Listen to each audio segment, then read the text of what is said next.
2 weeks ago, we launched an application on the iPhone device and the BlackBerry device. The reason we moved on from just providing WAP-based services is there's so much more interactivity and great user experiences that can be generated using these application platforms. So we decided to take the next step forward and build in additional functionality. Things like offline caching so that people can browse our content when they're in elevators or in subways.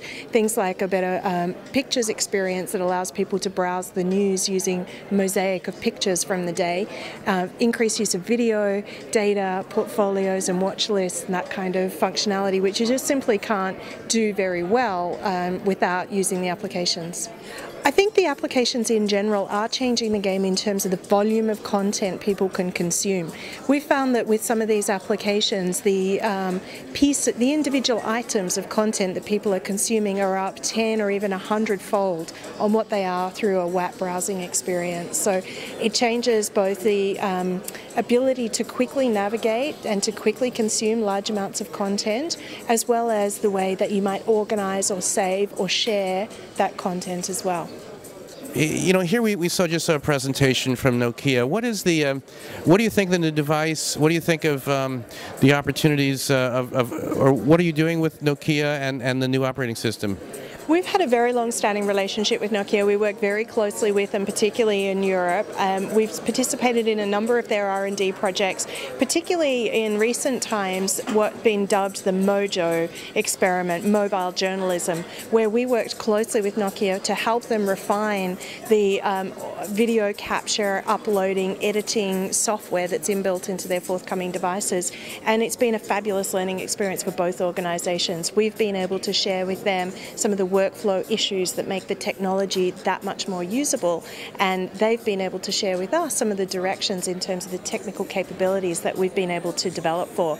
So we have our video automatically preloaded into the Ovi store and a number of shortcuts to Thomson Reuters content, and in particular Reuters.com content preloaded into the Ovi store. And it's a different model.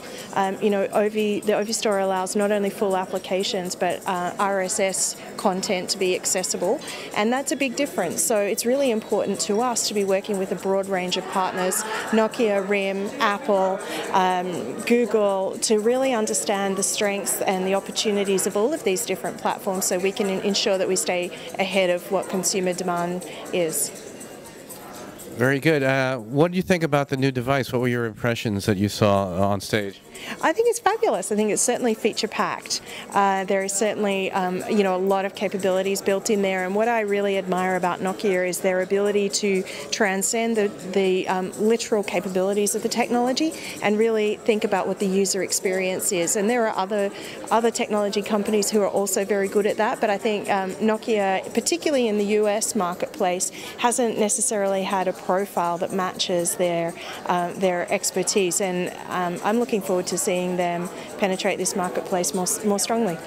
The Reuters.com family of products, which is 17 websites globally, mobile applications and mobile browsing experiences offline, and then also digital out of home, is really designed to provide information and news to business professionals. So it fits very neatly in the family of customer segments that Thomson Reuters serves, which is business professionals at large.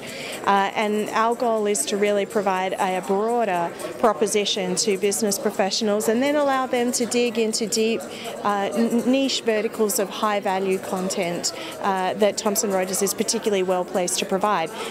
Everything from financial services and financial information for people who are involved in the financial services sector through to legal and tax and accounting information. So a small example of that is we recently, last week, launched a small business vertical on Reuters.com. So this is a place where small business owners and operators and entrepreneurs can come, find news and information that's relevant to helping them run their business more effectively.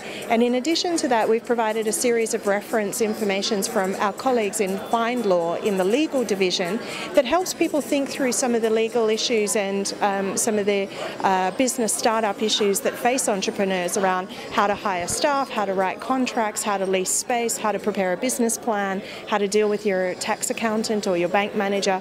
So through Reuters.com, we're actually able to provide a retail face to the depth and breadth of Reuters content that's primarily designed for a B2B marketplace. So it's a gateway to subscription to the paid business. Yeah, it's a gateway, and it's also a tremendous marketing vehicle for the rest of the firm as we're able to introduce people to the quality content that Thomson Reuters specialises in.